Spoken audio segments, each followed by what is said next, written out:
Et mes chers, bonjour et bienvenue en ce lundi 23 décembre de l'année 2024. Nous en sommes à notre 52e rendez-vous AFA, Anacartes, Formes et Archétypes. Et oui, je vous l'annonce, non seulement c'est l'ultime de cette année 2024, mais c'est l'ultime tout court. Parce que l'année 2023 a été une année terrifiante pour moi et j'ai continué à honorer mes rendez-vous du lundi. Et en 2024, je devrais dire que la difficulté n'a fait que s'accentuer. Oui, au bout de 4 ans, je sens que je suis arrivée au bout d'une forme. Et c'est une bonne nouvelle parce qu'arriver au bout d'une forme, c'est évidemment en proposer d'autres. Alors avant de vous parler de ma nouvelle forme, évidemment que j'ai envie de vous inviter, d'abord de vous souhaiter un très joyeux Noël puisque cette semaine c'est Noël, le 24 décembre. Et ce que je vous souhaite, c'est que nous arrivions, ce que je nous souhaite, c'est que nous arrivions à nous pacifier, c'est-à-dire à être dans une paix et une compréhension et une bienveillance dans notre famille, dans les gens qui nous accueillent autour de nous. Il y a une raison, si nous vivons dans un monde entouré de certaines personnes, il y a une raison, et ressentons de la gratitude pour ceux, j'allais dire pour ceux qui sont restés. Je vais vous annoncer, c'est que j'ai déjà travaillé pour vous hier et j'ai réalisé la vidéo de notre Burning Bonhomme 2024. Alors je vous mets le lien en vidéo, il y a toutes les informations qui sont valables en fin de compte chaque année puisque c'est un cycle qui se répète en fin de révolution solaire.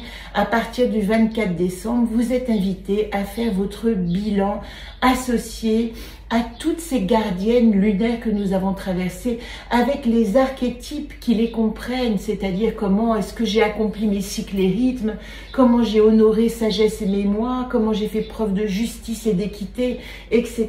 Si vous avez le jeu Solune, vous avez toutes ces informations évidemment dans le jeu. Il me reste 3 jeux Solune. Je n'ai pas encore décidé sous quelle forme je vous rejoindrai l'année prochaine. Comme j'aime énormément ces rencontres avec les gardiennes, peut-être que nous aurons rendez-vous simplement tous les 15 jours, ça pourrait être pas mal. Évidemment, le dernier rendez-vous Solune, ce sera le rendez-vous le 31 décembre avec la direction du Nord et Astor qui me demande d'oser le nouveau challenge. En fin de compte, nous allons rencontrer cette direction qui nous dit maintenant, ça y est, tu as fait ton bilan au matin du 31, et bien en ce jour du 31 décembre, opère ton bilan du Nord et dit définitivement adieu à 2024. Et c'est au moment de ce bilan du Nord qu'il vous faudra brûler votre Burning Bonhomme, dire adieu à tout ce que vous laissez en 2024 pour laisser de la place à 2025. Une fois que vous aurez réalisé ce bilan de 8 jours, vous allez vous retrouver au matin du 1er janvier. Eh bien, moi, je vous invite à écrire votre mot, un mot du jour le 1er janvier. Et le 2 janvier, un autre mot. Et le 3 janvier, un autre mot. Et cela jusqu'au 12 janvier. Arrivé au 12 janvier, peut-être que vous sera parvenu ce qu'on appelle votre mot de l'année. Un mot qui va donner conscience à toute l'année que vous allez traverser en 2025. On appelle ça dans le yoga un sankalpa ou en méditation. Un sankalpa, c'est une intention qui va guider tout notre fonctionnement de cette année. Un mot-clé, ça pourrait être la guérison, ça pourrait être la liberté. L'année dernière, je vous donne le mien, c'était l'affranchissement. Un mot qui va vous parler profondément d'un objectif à atteindre, mais cet objectif, il va se réaliser mois à travers tout le travail de conscience que vous allez pouvoir opérer. Regardez le bilan Solune, il y a aussi beaucoup d'indications pour terminer cette année 2024 et recommencer avec un esprit ouvert, un esprit libre qui permet d'aller rencontrer de nouveaux enseignements. Voyez où nous sommes arrivés. Nous sommes dans l'arbre de se reposer. Dans l'arbre de se reposer, nous avons rencontré Momime.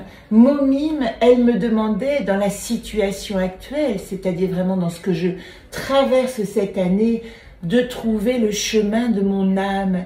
Est-ce que les épreuves et les expériences que vous avez traversées cette année vous ont permis de rencontrer vraiment la direction de votre âme, la direction profonde qu'attend votre âme dans cette incarnation? C'est toute la question fondamentale de Momime.